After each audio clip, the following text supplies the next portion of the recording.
So I just filmed a video making this little pancake sheath, and I actually used one of my clicker dies to cut it out. That's always my preferred method of cutting things out if you can, but a lot of times you don't have a die for something and you're making a custom piece and you gotta hand cut it. And I guess I should mention I was working with the Herman Oak Hide from Hell. This was the hardest leather I've ever cut through in my life, and there was no way I was gonna attempt to do it by hand. I could barely get through it with the clicker press. I broke 2 of my strap cutter blades trying to cut a belt out of it. It was a real nuisance. But I've got a 9 to 10 ounce Wicked and Craig natural veg hide here, and I wanted to explain some of the techniques to cutting through really thick leather. And by the way, this is definitely one of my weak points in the craft. I've always struggled with cutting through really thick leather. I'm not even that great at cutting lightweight leather. I can do it, but it doesn't always look as good as when I just click it out.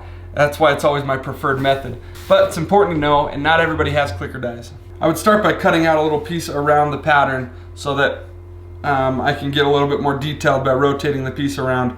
And anytime I'm making a big long cut with thick leather, this has been my favorite tool. This is like a Japanese flat knife. Really simple shape. You can just get a good hold on it and drag it down. It's easy to see where you're cutting. You just want to strop it a few times before you make any cuts. This is with some aluminum oxide on a piece of veg, and then some rouge on the back. So I'm just going to make a cut around the pattern. And that was actually a lot of excess wasted space right there, but this is kind of a bad throwaway piece of leather, at least right here, so I'm not too worried about it right now. So one of the methods that I've adopted is using the Sam Andrews method of using this trim knife and a little piece of carpet. This is how I do it with my holsters, and I've started to get a little bit more comfortable with it. The reason I like it though is because you're pushing away from you, and you're able to keep an eye on the line, because usually when you're pulling towards you, you can't see the line, and it's just not always the most practical. But this has become a lot more comfortable for me, and you can just kind of saw into it and take it slowly, and so I really like this method. The only difference with the way I do it is I like this curved blade, and I got this knife from Weaver, by the way. Little trim knife, has replaceable blades. I think Sam Andrews uses a straight one, and I've been using this curved one, and it seems to work really well. So this has by far been my favorite way to cut out patterns out of heavy leather.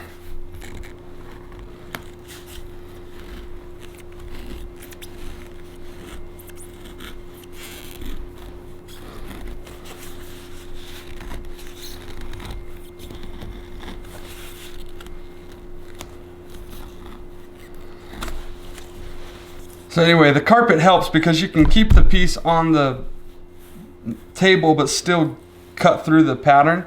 If you've ever tried to do it without the carpet, it's a real pain because you're trying to hold it up above like this. Another way I've gotten it to work pretty well is by pulling it towards you, kind of like you're cutting an apple. And I think I've seen Bruce Cheney do it this way. He uses the same kind of knife and just pulls it towards him like that, and that's a really nice slick way of doing it as well. So bottom line, I think this knife is really helpful.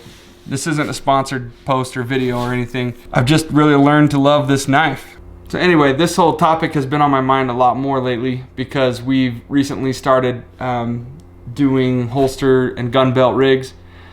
In the past, we've just been clicking out wallets. You know, I've been doing that for years. So you know, every corner I turn, I seem to find some new skill or technique that I need to learn and perfect, and sometimes I still feel like I'm just an infant in the craft. It's fun to pick up some new skills and learn new things here and there. I love YouTube for that reason. You know, I wouldn't have been able to pick up the cool carpet method from guys like Sam Andrews and that Hank Strange video. So I just want to pass that along and also just document some of it as I'm learning new things. If you've got some techniques that work really well for you when you're cutting out, you know, tough patterns on really thick leather, let me know in the comments. I'm curious to know about it. In case you haven't seen it yet, I built a course for anyone who's trying to start selling their leather work. And it's real simple, straightforward, cut and dry, but it's stuff that I really wish I would have learned when I was getting started. Could have saved a lot of time and hassle and money. So you can click on that link down in the description and check it out. See if it's something to be a good fit for you. Also, we got some new t-shirts that should be showing up down below the video player. You can pick it up right through YouTube. So pick one up. And I think that's it. Thanks for watching.